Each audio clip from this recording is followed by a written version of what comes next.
Welcome back to our channel. In today's video, we'll be showing you how to block a list of words from comments on Facebook using your PC.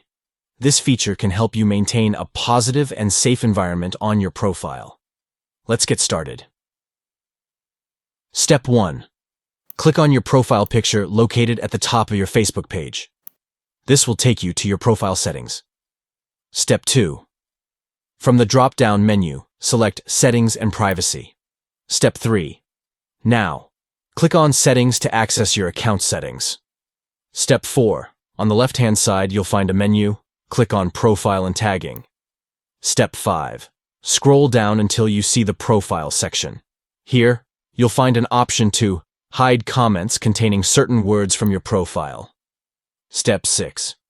To block a list of words, simply copy and paste the keywords into the text box provided.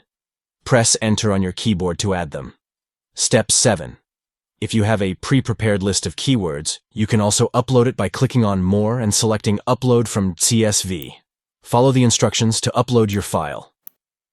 Step 8. Finally, click on Save to apply the changes. And there you have it. You've successfully blocked a list of words from comments on Facebook using your PC. Thank you for watching our video. If you found this tutorial helpful, don't forget to give it a thumbs up and subscribe to our channel for more useful tips and tricks. Stay tuned for our next video.